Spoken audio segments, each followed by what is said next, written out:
Guys, welcome back to Abroad Canyon, and in today's video, I'll be talking about Provincial Omni program for the province of Prince Edward Island in Canada. So, guys, the main reason for making this video is that Prince Edward Island, being the smallest province in Canada, the competition for PNP programs is comparatively less when you talk about other provinces in Canada. And second reason is that this program is still coming up with draws despite the pandemic situation. And in the end of the video, I'll share the details of how many invitations were given and what are the score lines for the program. The third reason is this program is aligned with Express Entry system and only costs you around $300 for applying it. And in case your file is rejected, then you get your $300 refunded back to your account. So it's just like having an additional option if you're applying for Canada PR. Let's say you have created your Express Entry profile already. It's great that you add this PNP program into your list so that even if you are not selected, you're going to get your $300 back anyways. So I would say just apply for it so that you get an additional chance for getting a PR. But the catch is, just like most of the PNP programs in Canada, you have to be living in Prince Edward Island, or you should have some kind of ties with Prince Edward Island to have a better chance of getting this PNP. So people who have ties and who are planning to move to Prince Edward Island, this program is definitely recommended for them. So before I start, please consider subscribing to my channel if you want to get updated regarding latest informational videos on Canada immigration and lifestyle. Without wasting any more time, let's start the video. In this video, I'll give you all the details regarding the Prince Edward Island PNP program for immigrating to Canada in the year 2020. I will start off with the overview, where I will talk about why to choose Prince Edward Island as a province, and then what is this program all about, and then I'll give you details on the eligibility criteria of this program, followed by a step-by-step process to apply into this program. And in the end, I'll give you some details on the recent draws that have happened in the month of July 2020. Let's start with why you should choose to live in Prince Edward Island. To be honest, if you have been brought up living in big cities, Prince Edward Island is not the place for you. It is the smallest province in Canada and will give you a feel of as you are living in a small town, which means non-existent rush hours, short drives to work, and on top of it, low crime rate as compared to other provinces in Canada, and good quality of education. I would suggest if you want to start your life in Canada, it's not a bad place to be, and you have option to move on to big cities later in future. Now let's talk about what this PNP program is all about. This PNP program is divided into three categories. First one is business impact, second one is labor impact, third one is express entry. In this video, I'll talk about Express Entry stream as it doesn't require a job offer, and as you can gauge by its name, it is aligned with Express Entry system. Let's move on to the eligibility criteria in order to apply into this program. First one is work experience. Work experience will depend on the category you are applying under IRCC's Express Entry system. As you can see here on the CIC website, for Canadian experience class, you need 1 year of work experience in Canada in last 3 years. And for Federal Skilled Worker Program, you need 1 year of continuous experience within last 10 years. Second requirement is education requirement. You must have a Canadian bachelor, master's or PhD or its equivalent in another country.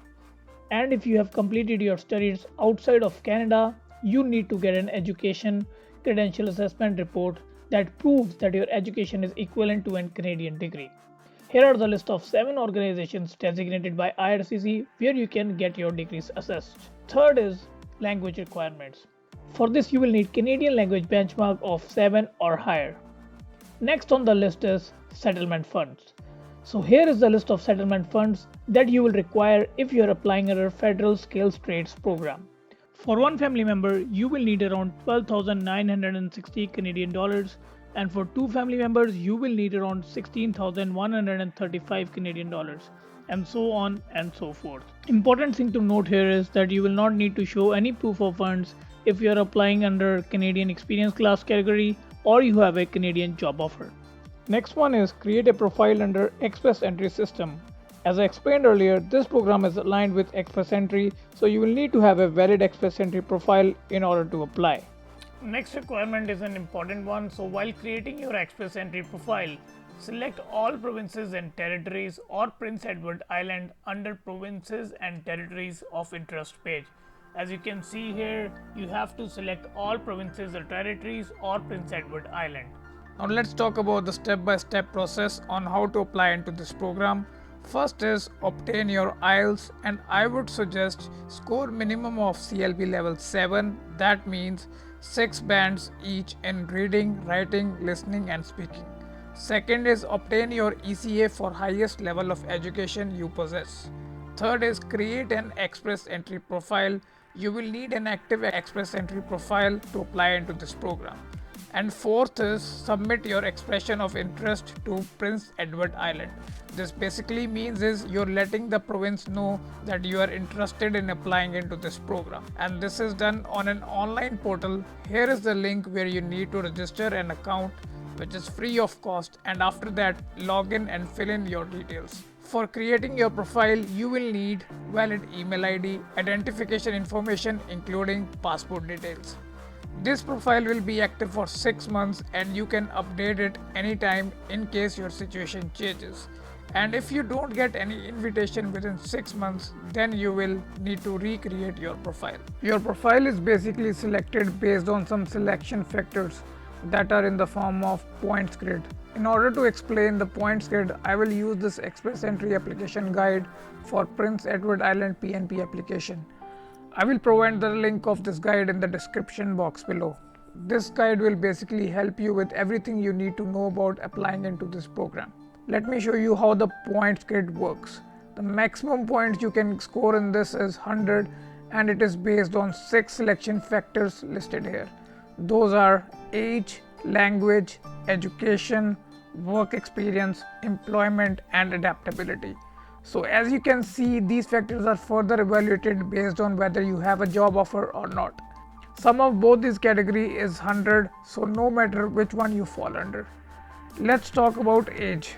So for age, you can get maximum 20 points if your age is between 25 to 29 years.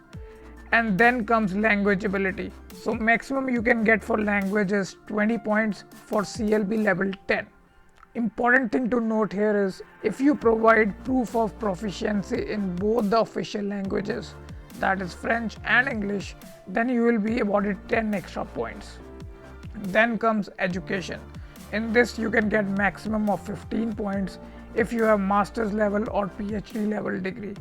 And you can get 12 points for bachelor's degree if your program was full-time and at least 3 years in length. Next is work experience. If you have more than 6 years of work experience, then you can get maximum of 15 points with job offer and 20 without job offer. And for employment, you can get maximum of 10 points if you don't have a job offer and you have at least 1 year of experience in Prince Edward Island. Last one is adaptability, which basically means your ties with Prince Edward Island. This can give you a maximum of 15 points. Some of the examples on how you can gain these points are if you have a family member living in Prince Edward Island who is permanent resident or citizen, this can give you 5 points. Or if you have a spouse accompanying you in your application and she has score of minimum of CLB level 6 in language proficiency, that can give you 5 points. If you have property in Prince Edward Island, that will also give you 5 points. And if you have done graduation from Prince Edward Island, that can also give you 5 points. And lastly, having dependent children who have enrolled in Prince Edward Island educational institution for at least 6 continuous months, that will also give you 5 points. I hope this points grid is clear to all of you guys. If you have any doubts, let me know in the comment box below. I will definitely help you out. So if your profile gets selected after being evaluated based on the points grid I just explained, you will receive an email notification that will include your file and instructions on how you can submit your file. Gather all the documents that are mentioned and apply within 60 days of receiving a notification. For the list of documents, I will provide the link in the description box below. Fees for applying this will be 300 Canadian dollars, which will be refunded in case your file is not selected. And the last point is, if nominated by Prince Edward Island, you will be awarded with 600 additional CRS points, and after that you can update your Express Entry profile with the same and get invitation to apply for PR in the next FSW draw. Now let me share a good news with all of you guys, that is, despite the COVID-19 situation, the draws for Prince Edward Island PNP are still coming in. One of the reason I believe is that it being a small province, it is not that much affected by pandemic. So the latest draw that came out was on 16th July, in which 158 invitations were issued for Express Entry candidates. One downside of this program is that they don't give details on what was the cutoff score in the points grid or which knocks were selected. Guys, that's all for today's video. If you have doubts in any of the steps, including eligibility criteria or step-by-step process, do let me know in the comment box below. And if you have any specific doubts, do follow me on my Instagram account and you can send me messages there as well. And don't forget to hit the subscribe button for my channel and hit the like button if you find this video informational. And until we meet next time, bye bye.